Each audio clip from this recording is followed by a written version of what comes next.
Good afternoon, Prof. Sandra. We are the Group 2, and the assigned topic for us are the concepts, doctrines, and lists of conventions for the safeguarding of the intangible cultural heritage. We divided our group into 2 to 3 members for each part, so that all members will have a participation on this presentation. The concept will be discussed by Ms. Pelahotes and Mr. Apres. Next will be Ms. Garcia together with Ms. Deonopra and Ms. De Los Santos. And lastly, the list by Ms. Umpad and Ms. Anama. Concept for the safeguard of the intangible cultural heritage. Intangible cultural legacy must remain relevant to its community, continually replicated, and it passed down from one generation to next in order to be preserved.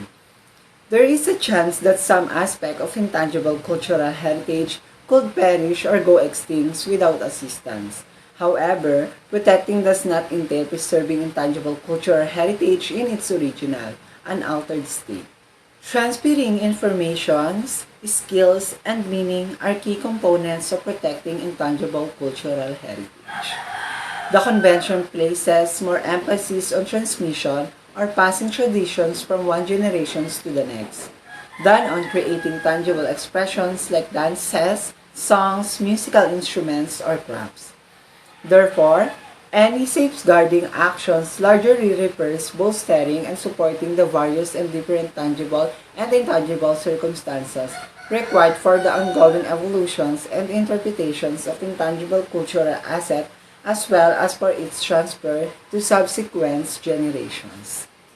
Protection requirements for intangible assets differ significantly from those for intangible cultural property, which must be ensured that it can be passed down from one generation to the next, natural and cultural. Although some tangible legacy components are frequently linked to tangible cultural heritage. For this reason, the conventions encompasses the instruments, items, art crafts, and cultural places connected with intangible cultural heritage, its definitions. Does this mean that intangible heritage should always be safeguarded or be revitalized at any cost? As any living body, it follows a life cycle and therefore some elements are likely to disappear after having given birth to new forms of expressions. It might be that certain forms of intangible cultural heritage, despite their economic value, are no longer considered relevant or meaningful for the community itself. As indicated in the conventions, only intangible cultural heritage that is recognized by the communities as theirs and that provides them with a sense of identity and continuity is to be safeguarded. By recognition, the convention means a formal or more often informal process by which communities acknowledge that specific practices, representations, expressions, knowledge and skills, and if appropriate associated instruments, objects, artifacts, and cultural spaces form part of their cultural heritage. Safeguarding measures must be always be developed and applied with the consent and involvement of the community itself. In certain cases, public intervention to community heritage may be undesirable since it may distort the value of the heritage has for its community. Moreover, safeguarding measures must always respect the customary practices governing access to a specific aspect of such heritage, for example, sacred intangible cultural heritage manifestation of those that are considered a secret. Just like a culture in a general, intangible heritage is constantly changing and evolving and being enriched by each new generation. Many expression and manifestation of intangible cultural heritage are under threat. Endangered by globalization and cultural homogenization, and also by a lack of support, appreciation, and understanding. If intangible cultural heritage is not nurtured, it risks becoming lost forever or frozen as a practice belonging to the past. Preserving this heritage and passing it on to future generations strengthens it and it keeps alive while allowing for it to change and adapt. In order to safeguard intangible cultural heritage, we need different measures from the ones used for conserving monuments, sites, and natural spaces. For intangible to be kept alive, and it must be relevant as well to the culture and regularly practiced and learned with communities and between generations. So before we proceed, we would like you to know first what is the meaning of doctrines. Doctrine came from the Latin word doctrina, meaning teaching or instruction. It is defined as a thought, principles, or position as the essence of the teachings in a given branch knowledge or in a belief system. It is also a statement of fundamental government policy or a principle of law established through past decisions. And now we will proceed to our topic, which is doctrines for the safeguarding of the intangible cultural heritage. In order to sustain and maintain the intangible heritage, or in short, to be kept alive, intangible cultural heritage must be relevant to its community, continuously recreated and transmitted from one generation to another. However, as the time goes by, there is a possible risk that certain elements of intangible cultural heritage could die out or disappear without help. But safeguarding does not mean fixing or freezing intangible cultural heritage. In fact, safeguarding intangible cultural heritage is about the transferring of knowledge, skills, and meaning. Transmission or communicating heritage from generation to generation is emphasized in the convention rather than the production of concrete manifestations such as dance, songs, musical instruments, or crafts. Therefore, to a large extent, any safeguarding measures refers to strengthening and reinforcing the diverse and varied circumstances, tangible and intangible, that are necessary for the continuous evolution and interpretation of intangible cultural heritage, as well as for its transmission to future generations. Moreover, safeguarding measures must always respect the customary practices governing access to specific aspects of such heritage. For example, sacred intangible cultural heritage manifestations or those that are considered sacred. According to the General Conference of the United Nations Educational, Scientific, and Cultural Organization, hereinafter referred to as UNESCO, meeting in Paris from 29th of September to 17th of October in 2003 at its 32nd session. I will discuss Article 11, which is role of states parties to Article 15, participation of communities, groups, and individuals, which is the set of rules for safeguarding of the intangible cultural heritage at the national level, while Article 16 to 18 are the safeguarding of the intangible cultural heritage at the international level, which will be discussed by Ms. De Los Santos. Article 11, Role of States Parties. Each state party shall take the necessary measure to ensure the safeguarding of intangible cultural heritage present in its territory. Among the safeguarding measures referred to in Article 2, Paragraph 3, identify and define the various elements of the intangible cultural heritage present in its territory, with the participation of communities, groups, and relevant non-governmental organizations. Article 12, Inventories. To ensure identification with a view to safeguarding, each state party shall draw up in a manner geared to its own situation one or more inventories of the intangible cultural heritage present in its territory. These inventories shall be regularly updated. When each party periodically submit its report to the committee, in accordance with Article 29, each shall provide relevant information on such inventories. Article 13. Other measures for safeguarding. Number 1. Adopt a general policy aimed at promoting the function of the intangible cultural heritage in society and at integrating the safeguarding of such heritage into planning programs. Number 2. Designate or establish one or more competent bodies for the safeguarding of the intangible cultural heritage present in its territory. Number 3. Foster scientific, technical, and artistic studies as well as research methodologies with a view to effective safeguarding of the intangible cultural heritage, in particular the intangible cultural heritage in danger. Number 4.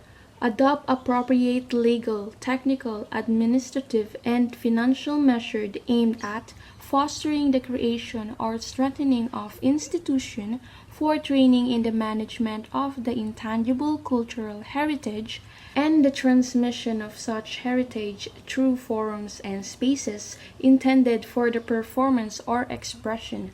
Therefore, ensuring access to the intangible cultural heritage while respecting customary practice governing access to specific aspect of such heritage. Establishing documentation institution for the intangible cultural heritage and facilitating access to them. Article 14. Education, awareness raising, and capacity building. Each state shall endeavor by all appropriate means to ensure the recognition of, respect of, and enhancement of the intangible cultural in society, in particular through educational, awareness raising, and information programs aimed at the general public, in particular young people. Specific educational and training programs within the communities and groups concerned. Keep the public informed of the danger threatening such heritage and of the activities carried out in pursuance of this convention. Promote education for the protection of natural spaces and places of memories whose existence is necessary for expressing intangible cultural heritage. Article 15. Participation of communities, groups, and individuals. Within the framework of its safeguarding activities of the intangible cultural heritage, each state party shall endeavor to ensure the widest possible participation of communities, groups, and where appropriate individuals that create, maintain, and transmit such heritage, and to involve them actively in its management. The Article 16 to 18 will be presented by Ms. De Los Santos. Mabuhay! I am Josna De Los Santos and I will discuss to you the other doctrines of safeguarding of the intangible cultural heritage at the international level. Let us start in article number 16, which is the representative list of the intangible cultural heritage of humanity. Number 1 is, in order to ensure better visibility of the intangible cultural heritage and awareness of its significance, and to encourage dialogue which respects cultural diversity, the committee, upon the proposal of the states parties concerned, shall establish, keep up to date, and publish a representative list of the intangible cultural heritage of humanity. The number 2 of article number 16 is, the committee shall draw up and submit to the General Assembly for approval the criteria for the establishment, updating, and publication of these representative lists. Now let's proceed with article number 17, which is the list of intangible cultural heritage in need of urgent safeguarding.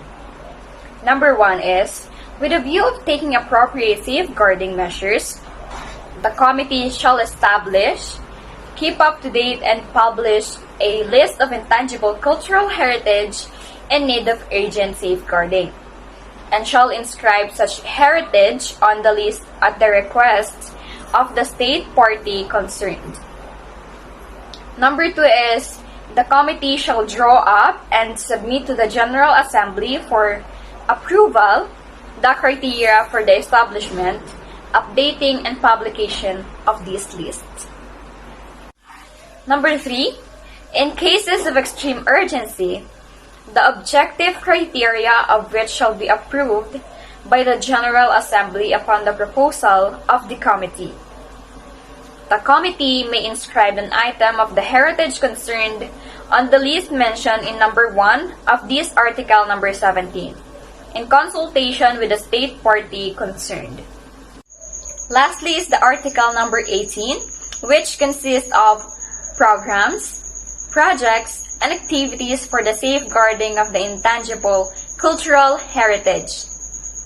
First is on the basis of proposals submitted by the state parties and in accordance with the criteria to be defined by the committee and approved by the General Assembly, the committee shall periodically select and promote national, sub-regional, and regional programs, projects, and activities for the safeguarding of the heritage which it considers best reflect the principles and objectives of this convention, taking into the account the special needs of developing countries. Number 2, to this end, it shall receive, examine, and approve requests for international assistance from state parties for the preparation of such proposals. Number 3, or for the very last, the committee shall accompany the implementation of such projects, programs, and activities by disseminating best practices using means to be determined by it. Again, I am Jocelyn de los Santos, and I hope you've learned something from me about the doctrines of safeguarding of the intangible cultural heritage at the international level. Thank you and mabuhay! A pleasant day. I am Dayan Anamar from BS Tourism Management, 8 2021, and I'd like to discuss the list of conventions for the safeguarding of intangible cultural heritage. UNESCO developed its list with the intent of enhancing global protection and awareness of important intangible cultural heritage around the world. The list was created in 2008 following the implementation of the 2003 Convention.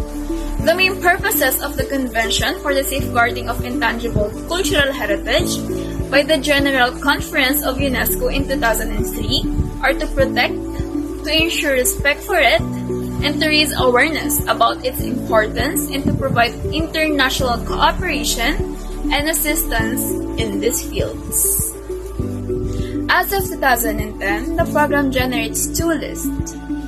The longer, representative list of the intangible cultural heritage of humanity comprises cultural practices and expressions that help demonstrate the diversity of this heritage and also to raise awareness about its importance. The shorter list of intangible cultural heritage in need of urgent safeguarding is composed of those cultural elements that concern communities and countries considered to require urgent measures to keep them alive. In 2013, 4 elements were inscribed on the list of intangible cultural heritage in need of urgent safeguarding, which helps states parties mobilize international cooperation and assistance to ensure the transmission of this heritage with the participation of the concerned communities. The urgent safeguarding list now numbers 35 elements. The Intergovernmental Committee also inscribed 25 elements on the representative list of the intangible cultural heritage of humanity, which serves to raise awareness of intangible heritage and provide recognition to communities, traditions, and know-how that reflect their cultural diversity. The list does not attribute or recognize any standard of excellence or exclusivity. Both lists combine total 584 elements corresponding to 131 countries as of August 2021. Elements inscribed in the list are deemed significant manifestations of humanity's intangible heritage, the highest honor for intangible heritage on a global level.